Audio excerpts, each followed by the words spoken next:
শুভ সকাল আমার প্রিয় বন্ধুরা, কেমন আছো সবাই?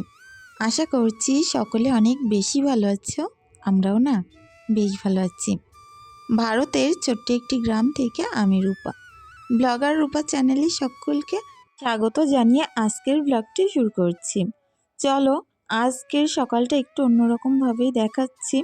তো আমার এই তোশক, তারপরে ব্ল্যাঙ্কেট যা কিছু আছে আর কি, এগুলোকে কেচে ধুয়ে একেবারে পরিষ্কার করে দেব। কাল না বিড়ালে এক জায়গায় হিসু করেছে, তো এত পরিমাণে গন্ধ বার হচ্ছে কি বলবো। রাতে যেহেতু হিসু করেছিল, ওই কারণে সকাল হতে হতেই সবটা কাচা ধোয়া করে নিচ্ছি। বেডশিটটা কাল রাতে বিছিয়েছিলাম, এখন তুলে কেচে দিতে হচ্ছে। আর ওদিকে তোশকটাও কিন্তু আমি ছাদে মেলে দিয়েছি।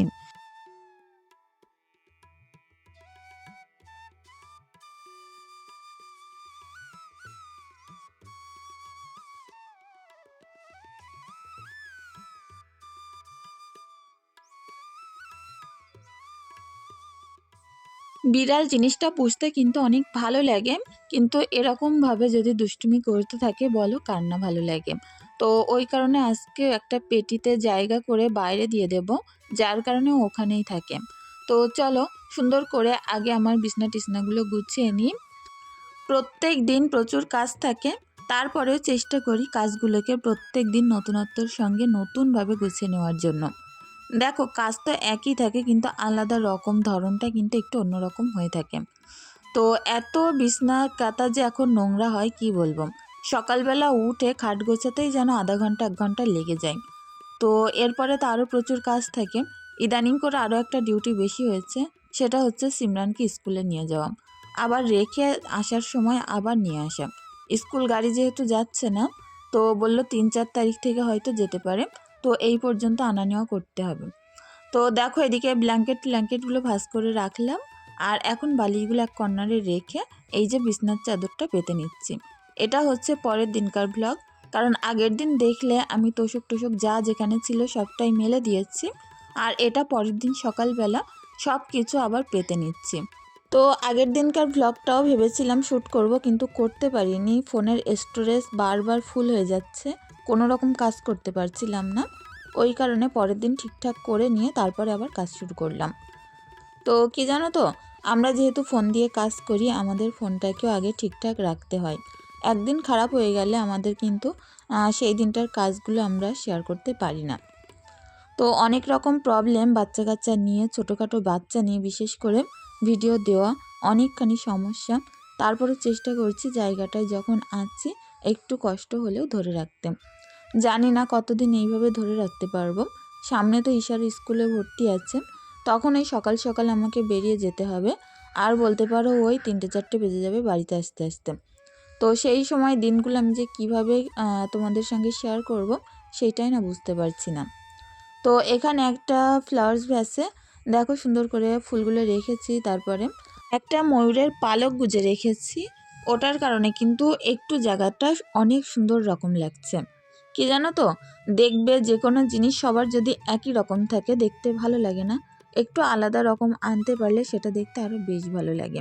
তো ফুলদানিতে এরকম ময়ূরের পালক রাখলে দেখবে আলাদা রকম একটা সুন্দর লাগে। তো এখানে আমার মেয়ে বোতলটা জেলে দিয়েছিল, তো তারপরে আমি আবার বন্ধ করে নিলাম। এখন বিছনা টিছনাগুলো সুন্দর করে গুছিয়ে নিয়ে উপরের দিকে রেখে দিলাম। তারপরে দেখো সুন্দর করে ঘরটারগুলো ঝাড়ু দিয়ে নেব। তো সংসারের কাজের তো আর শেষ হয় না, এই ঘর ছাড়লে ওই ঘর হয়ে গেলে তারপরে আবার বারান্দা, রান্নাঘর, এরকমভাবে পরপর স্টেপ বাই স্টেপ করে নিতে হয়। আর একটা কাজে হাত দিলে মনে হয় সেই কাজটা শেষ করে আরেকটা অন্য একটা ধরি। এই যে ঠান্ডার টাইমে, এই টাইমটায় যে কি কষ্ট আমাদের মেয়েদের কাজ করা কি বলবো। তো সবথেকে বেশি কষ্ট সকাল সকাল উঠে শীতের মধ্যে ঠান্ডা পানিতে কাজ করা, তবে করতেই হবে। আমাদের যেহেতু আলাদা কোনো হেল্পিং হ্যান্ড নেই, আর আমরা গ্রামের সাধারণ ঘরের বউ, যদি কোনো হেল্পিং হ্যান্ড রাখিও তাতে করে মানুষের যা কথাবার্তা না, সেটা সহ্য করার থেকে মনে হয় নিজে করা অনেক ভালো। তো কখনো পর্যন্ত হেল্পিং হ্যান্ড রাখার না সাহস পায় না। আর বিশেষ করে ছোট্ট সংসার হয়তো সারাদিন লেগে যায় কাজ করে গুছিয়ে তুলতে, তবে নিজের হাতে গুছিয়ে তোলা আর অন্যের হাতের কাজের কিন্তু আলাদা রকমই ফারাক থাকে। তো এই কথা ভেবেই নিজের মতো করতে থাকি। বাচ্চা কাচ্চা ছোটোর টাইমটাই, সেই টাইমটাই তো বেশি অসুবিধা ছিল, সেই টাইমটা যখন পার করে নিয়েছি এখন আর না অতটাও ভাবতে লাগে না। তো আমার হাজব্যান্ড যেহেতু বাড়িতেই খায় না, বেশিরভাগ দিন বাইরেই খাওয়া দাওয়া করে। তো সে যেহেতু গাড়ি ঘোড়া চালায়, তারপরে গাড়ি ভাড়ায় দিয়ে থাকে, তার সঙ্গে যেতে হয়, থাকতে হয়, ওই কারণে কিন্তু বাড়িতেই থাকতে পারে না। তো তার জন্য বলতে পারো রান্নাবান্নার চাপটা আমার অনেকটাই কম থাকে। আর যেদিন বাড়িতে থাকে ওই দিন একটু রান্নার চাপটা বেশি থাকে। আজকে যেহেতু বাড়িতে আছে, দেখো বাড়িতে গেলেই না মাংস নিয়ে এসে হাজির করে। আর যেহেতু মুরগির মাংস খেতে হাজব্যান্ড অনেক পছন্দ করে, আমার মেয়েরাও পছন্দ করে, বাড়িতে থাকলে একটা করে গোটা মুরগি এনে রাখে, বলে এটা রান্না করো, আর যতটুকু মনে হয় বেশি হয় ততটুকু ফ্রিজে রেখে দাও। বাজার করার কথা বললেই মাংস নিয়ে এসে হাজির করে। মাছ জিনিসটা অতটাও বেশি ভালোবাসে না। তো আমি যেহেতু প্রচুর ভালোবাসি মাছ খেতে, মাছ কিনলে কিন্তু আমার একাই খেয়ে নিতে হয়। তখন খেতে খেতে দেখবে একটা অবঘেন্না এসে যায়। তো যাই হোক, বাড়ির পুকুরের মাছ যখন ধরে তখন তো অনেক অনেক ধরা হয়। আর সবটা মাছ বলতে পারো প্রায় একা আমাকেই খেতে হয়। দেখো এখানে বিলের পাশে কার্নিশটা সুন্দর করে ঝাড়ু দিয়ে নিলাম। আর ওখানটায় যেহেতু আগের দিন আমি গাছ পুঁতেছিলাম, কিছুটা মাটি ছিল, সেগুলো ঝাড়ু দিয়ে ফেলে দিলাম। পরে একটা টাইম মুছে দেব। কাল কিছুটা চালের গুঁড়ো করেছিলাম, এগুলো আমি মিক্সিং জারেই করেছি। তো এগুলো রোদ্রে দিচ্ছি। আর কালকের দিকে একেবারে বেশি করে চাল ভিজিয়ে গুঁড়ো বানাবো, ওগুলো দিয়ে আমি পিঠে ভাজবো। তো শীতের সময় পিঠে না খেলে দিনটা কেমন যায় বলো। তো আমার হাজব্যান্ড কিন্তু পিঠে খেতে অনেক ভালোবাসে। আর এই যে কড়া ঠান্ডা, এই টাইমে পিঠের আমেজ তো নিতেই হবে। তো সেই কারণে দেখি কালকের দিক থেকে শুরু করব পিঠে করা। আর চালের গুঁড়ো হয়ে গেলে প্রত্যেক দিনই কিন্তু অল্প অল্প করে বানানো যায়। দেখো সুন্দর করে বারান্দাটা ঝাড়ু দিয়ে নিচ্ছি। ঈশা এখানে ডাইনিং টেবিলের ওপরে বসেছিল, ওখান থেকে সরিয়ে ওই জায়গাটায় দিলাম। সিমরান ঈশা খেলা করছে। এখন এত শীত পড়ছে, আর সেই সঙ্গে এত জোরে জোরে হাওয়া বইছে না, একদম পুরো দাঁড়িয়ে থাকাই মুশকিল। তো ঘরের ভিতরে তো একরকম, কিন্তু এই যে বারান্দায় প্রচুর পরিমাণে ঠান্ডা। আমাদের বাড়ির আশপাশটাই যেহেতু চারিদিকটায় পানি, ওই কারণে কিন্তু ঠান্ডা আরও বেশিই লাগে।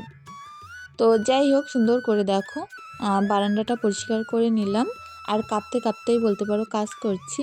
বাসন মাজবো, কাপড় কাচবো, সবটাই কাচতে কাচতে এখন উষ্ণ গরম পানি করে নিলাম। উষ্ণ না, মোটামুটি ভালোই গরম, বাথরুমে বসে এগুলো মাখিয়ে দিচ্ছি। তো কি জানো তো, এই শীতে কিন্তু একটু ময়লা জামাকাপড় গরম পানিতে না দিলে ময়লা উঠতেই চায় না। গরমের সময় পানিটা অতটাও ঠান্ডা থাকে না, আর শীতের সময় যেহেতু পানি পুরো ঠান্ডা থাকে, ট্যাঙ্কির পানি, এই টাইমে কিন্তু একদম ময়লা পুরো জামা কাপড়ে জমে যায়। সাদা বেডশিট ছিল, এটাও গরম পানিতে দিলাম। গরম পানিতে ভিজিয়ে রেখে কাচলে দেখবে জামা কাপড় একটু আলাদা রকমই বেশি পরিষ্কার লাগে। আমার যে নাইটিগুলো আমি যখন একসঙ্গে সবটা কেচে দিই তখন কিন্তু ওরকম বেশি করে গরম পানি করি। নাইটিটাও কিন্তু প্রচুর নোংরা হয়, কারণ ওটা পরে যেহেতু আমরা কাজকর্ম করি, প্রচুর ধুলো নোংরা জমে। তো সেই আর কি। তো এখানে একটা গামছা ছিল, আরও অনেক জামা কাপড়, আবারও পানি ভরে নিচ্ছে। তো এইবার পানিটা ঠান্ডা, কারণ এই জামা কাপড়গুলো দেবো, এগুলো খুব একটা বেশি নোংরা না। আগে ওই গরম পানিতে নোংরা জামা কাপড়গুলো মাখিয়ে রাখলাম। আর এগুলো মাখিয়ে রেখে আমার আরও কাজ আছে, বাসন মাজা, তারপরে উঠোন ঝাড়ু দেওয়া, হাঁস মুরগি ছাড়া ওদেরকে খেতে দেওয়া, সবটাই করতে যাব। ততক্ষণ এরকম ভেজানোই থাকবে। আর বেশিরভাগ দিন আমি বাথরুমে জামা কাপড় এরকম ভিজিয়ে রেখে দিই, তারপরে যখন পুকুরে কাচতে যাই এখান থেকেই নিয়ে যাই। তো চলো ঝুড়িটাকেও একটু পরিষ্কার করে নিলাম। আর এটার মধ্যে বাসন ধুয়ে ধুয়ে রাখবো, তাহলে গিয়ে বাসনের যে পানিগুলো ঝরে যাবে। তো একটা হাঁড়ির মধ্যে কালকের কিছুটা বাসি ভাত ছিল, বাসনগুলো যখন মাজতে যাচ্ছি তো ভাবলাম চলো হাঁড়িটা একেবারে মেজে নিই। তো যে বাসি ভাতগুলো ছিল সেগুলো একটা বালতির মধ্যে করে রাখলাম, আর বাদবাকিটা হাঁস মুরগিদেরকে খেতে দিয়ে দেব। ওই ভাতগুলো দিয়ে পরে আমি হাঁসেদের আবার কুড়ো মাখিয়ে দেব। তো একটা মুরগি আর দুটো হাঁসি এখন আপাতত আছে, আর সবগুলোই বিক্রি করে দিয়েছি। জানো তো, এইবার আমি অনেক টাকার হাঁস মুরগি বিক্রি করেছি। প্রত্যেকবার হয় রোগে এতে তাতে করে মারা যায়, এইবার আর মারা যাওয়ার আগেই সবটা বিক্রি করে দিয়েছি। তো দেখো মুরগিটা এখানে খেয়ে ওপরটা কি করেছে। তো কিছুটা ভাত সবজি নষ্ট ছিল, সেগুলো এখানে দিয়েছিলাম, আর কি অবস্থায় না করেছে। এটাও পরিষ্কার করে নিচ্ছি। ঘরের পাশে বলো, আনাজ কানাজ বলো, খুব ছোট থেকে ছোট জায়গাগুলো সবসময় পরিষ্কার করে রাখার চেষ্টা করি। প্রচণ্ড হাওয়া বইছে বাইরে, এত পরিমাণে ঠান্ডা লাগছে কি বলবো। আর ওই যে নীল ঝুড়িটা দেখতে পাচ্ছ, ওটার মধ্যে করে হাঁসের বাচ্চাগুলোকে রেখে দিয়েছি। তো ওটার ভিতর মুখ লাগিয়ে রেখে দিলে একদম পুরো নিশ্চিন্তে। তো তো কোনো রকম কাক বক যাই আসুক না কেন নিতে পারে না। আর সবথেকে বড় সুবিধা রোদ্দুরটা পাওয়া যায় ভালো, ফাঁকা ফাঁকা তো এই কারণে। তো ওইভাবেই রাখি কিছুদিন, একটু বড় হয়ে গেলে আলাদা করে রাখবো। আমার অনেক বোনেরা বলেছে রাজহাঁসের বাচ্চাগুলো অনেক কিউট। হ্যাঁ গো, সত্যি অনেক সুন্দর লাগে। আমি না রাজহাঁসটা কখনো পুষিনি, তো আমার মা পুষতে ছোটোবেলায় দেখতাম, এই প্রথমবার পুষলাম, আর সেটাও হাজব্যান্ডের আবদারে। কারণ বাড়িতে নাকি রাজহাঁস ঘুরে বেড়ালে দেখতেও নাকি ভালো লাগে। তো অনেক দিন থেকে আমাকে বলতো যে দুটো রাজহাঁসের বাচ্চা কেন, এত পরিমাণে দাম এইগুলোর হয় কি বলবো। তো 4টে বাচ্চা 1200 টাকা দাম। আর এই প্রচণ্ড ঠান্ডায় এদের যদি ভালোভাবে টেক কেয়ার না করা যায় তখন কিন্তু বাচ্চাগুলোর বাঁচানো যায় না।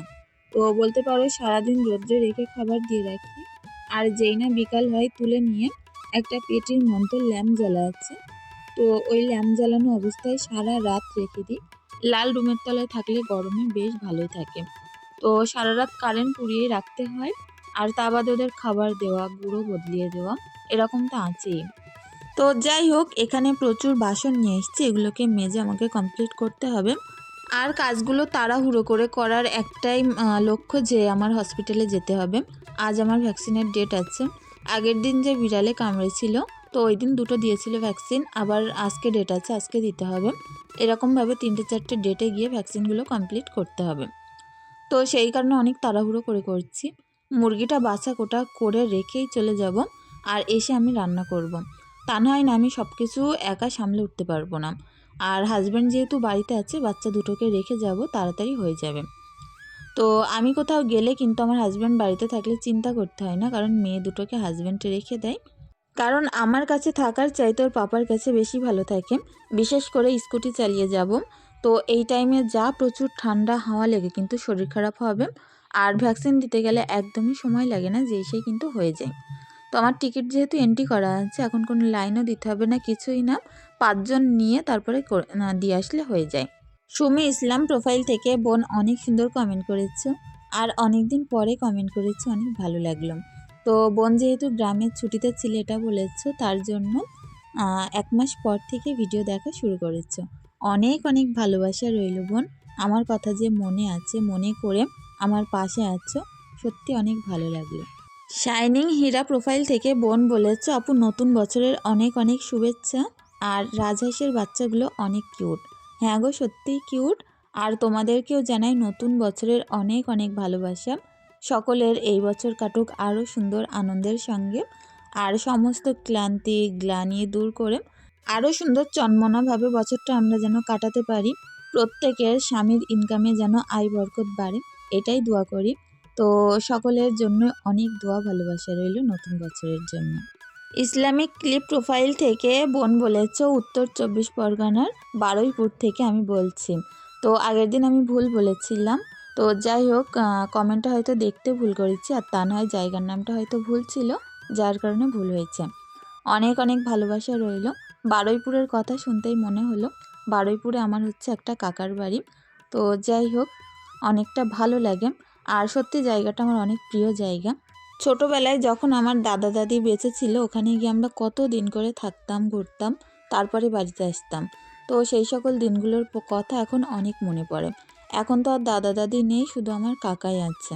আকলিমা আক্তার বোনকেও জানায় অনেক অনেক আন্তরিক ভালোবাসা এভাবে পাশে থাকার জন্য। আমিনা ইসলাম আখি বোন বাংলাদেশ থেকে কমেন্ট করো, অনেক ভালো লাগে। দূর দূরান্ত থেকে যখন তোমরা আমার ভিডিও দেখো, সত্যি মন ছুঁয়ে যায়। আর যখন তোমরা এত সুন্দর সুন্দর কমেন্ট করো, তখন না কাজের প্রতি আরও বেশি আগ্রহ বেড়ে যায়। একটা মোটিভেট হই যাতে করে আমার কাজগুলো করতে আরও বেশি ভালো লাগে। তো যাই হোক, দেখো এদিকে ছাদে চলে আসলাম এগুলো কাচা ধোয়া করে নিয়ে। এত প্রচণ্ড হাওয়া বইছে এই ঠান্ডায়, কি বলবো। হাজব্যান্ড এদিকে বাজার করে নিয়ে চলে এসছে, আর হাঁসের বাচ্চাগুলোকে বললাম এই ঝুড়িটা ওপরে করে দিয়ে যাও। তো নিচেই যেহেতু কুকুর টুকুর আসতে পারে, ওই কারণে ওপরে রাখলাম। আর এরা অনেক বেশি আনন্দ করছে রোদ্দুর পেয়ে। ল্যাম্পের আলোয় যতটা না আনন্দ করে, রোদ্রে আরও বেশি আনন্দ করছে। তো হাজব্যান্ড এখানে দাঁড়িয়েই রয়েছে, কখন আমি নিচেই যাব, বাজারগুলো দেখব পছন্দ হয়েছে কি না। তো যাই হোক, নতুন আলু আনতে বলেছিলাম, ফুরিয়ে গেছিলো। নতুন আলু এই যে শীতে অনেক ভালো লাগে, কিন্তু ইচ্ছে থাকলেও না সেইভাবে আগের মতো আর খেতে পারি না। তো চলো বাজারঘাটগুলো কি কি করেছে সেটাই শেয়ার করি। দেখো আমি বললাম না, বাজারে গেছে মানে মাংস আনবেই, গোটা পোলট্রি নিয়ে এসে হাজির করেছে। তো এই পোলট্রিটা আমি এখন সুন্দর করে কাটা ধোয়া বাছা করে তারপরে আমি কিন্তু হসপিটালে যাব ভ্যাকসিন দিতে। আমরা মেয়েরা ঘর থেকে যখনই বেরাই না কেন, তখনই যে সংসারে হাজারটা কাজ করে রেখেই কিন্তু বেরাতে হয়। আবার বাড়িতে এসে কি করব, কখন কোনটা কি করব, এরকম একটা ভাবনা চিন্তার মধ্যে থাকতে হয়। আমাদের কাজগুলো কখনোই ছুটি থাকে না। অনেকেই হয়তো কি বলবো, বাবার বাড়ি গিয়ে 2 মাস 1 মাস রেস্ট করতে পারে। তো আমার কপালে সেটাও লেখা নেই। সেই কারণে কিন্তু এই সংসারের ভিতরে থেকেই এই সংসারটা যতই কষ্টের হোক না কেন, একদম পুরো আপন করে নিয়ে সুন্দর মনের মতো করে গুছিয়ে রাখি। তো যাই হোক, দেখো সুন্দর করে পেঁয়াজ-টেয়াজগুলো গুছিয়ে নিলাম। আর আমি সবজি আনলেই মাত্র সুন্দর করে ঢেলে টেলে একেবারে গুছিয়ে রাখি। সবজি জিনিসটা প্যাকেটে রাখতে আমার মোটেও ভালো হয় না, আর এতে করে আয় বরকত অনেক কমে যায়। তো ওপর থেকে মাছ দেখছিলাম, মাছের মাথাগুলো দেখা যাচ্ছে, দেখো ছাদের থেকে ভিডিও করলাম। এত পরিমাণে আমাদের পুকুরটা এবার তেলাপিয়া মাছ হয়েছে, আর পোনা মাছ কি বলবো, অনেকে ওটাকে রুই মাছ বলে। তো দেখো এদিকে রান্না বসিয়ে দিয়েছে। আমি কিন্তু এর মধ্যে হসপিটালে গেছিলাম। আজ আমার একদমই সময় লাগেনি। যেতে লেগেছে 5 মিনিট, আসতে 5 মিনিট, আর ওখানে গিয়ে লেগেছে 5 মিনিট মতো। অনেক তাড়াতাড়ি হয়ে যাচ্ছে। ভ্যাকসিন দিতে গেলে কিন্তু 5 জন করে দরকার হয়। তো আমি যেই না কাগজটা নিয়ে গেলাম, দেখলাম আরও 4 জন দাঁড়িয়ে আছে, একটা মানুষের কম আছে। হয়ে গেলে সবাই ভ্যাকসিন দেবে। তো আমরা সকাল সকাল সবাই মিলে ভ্যাকসিন দিয়ে আসলাম। আর বলতে পারো 8টা 9টা 10টা এরকম টাইমে একদমই হসপিটালে কোনো ভিড় থাকে না। তো যাই হোক, বাড়িতে এসে তাড়াহুড়ো করে রান্না বসিয়ে দিলাম। আগে তো শাক ভাজাটা করে নিলাম, এখন মাংসটা চাপিয়ে দিচ্ছি। হাজব্যান্ড খেয়ে আবার গাড়ি নিয়ে গ্যারেজে যাবে ঠিক করাতে। তো ওই কারণে ভাবলাম তাড়াহুড়ো করে রান্নাটা করি। নারকেল পাতা দিয়ে জাল দিলে কিন্তু অনেক আগুন জ্বলে, তাড়াতাড়ি রান্না হয়ে যায়। তো আজকের মাংসটা এইভাবেই সুন্দর করে পাতলা পাতলা ঝোল করব। আর এটা যেহেতু গোটা মুরগি পরিষ্কার করা হয়েছে, মাংসের ভিতরে কিন্তু অনেক ছাল আছে মুরগির, ওই কারণে অনেক তেল ছাড়বে। তো যাই হোক, 2 পিস কাঁচা লঙ্কা দেবো আমি ফ্লেভারের জন্য।